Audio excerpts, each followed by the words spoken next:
รักเรามากแค่ไหนทำไมเราไม่อยู่ด้วยกัน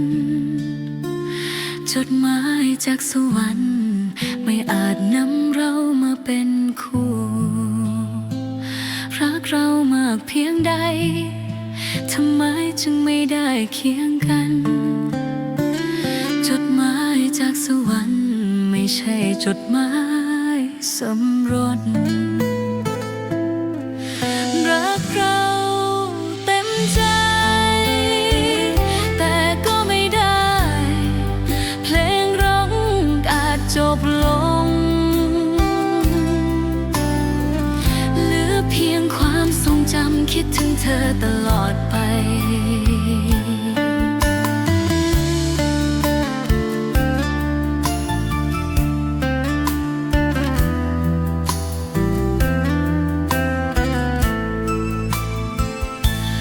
รักเรามากแต่ต้องเสียไปรักเราเท่าไรก็ไม่ได้อยู่ใกล้คนดีของฉันกลายเป็นของคนอื่นไปถ้ามีชาติหน้าขอให้เราได้รักกันแต่ถ้าไม่มีคงต้องเสียไปในชาตินี้จดหมายจากสวรรค์ไม่ใช่จดหมายสมรสของเราวันนี้เหมือนเป็นของใครทุกช่วงเวลาที่รักกัน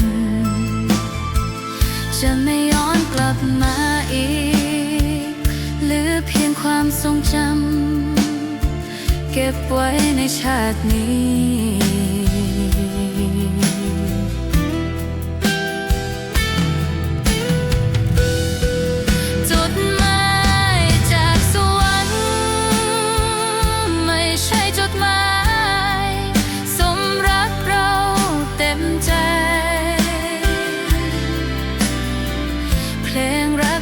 จบลงเหลือเพียงความทรงจ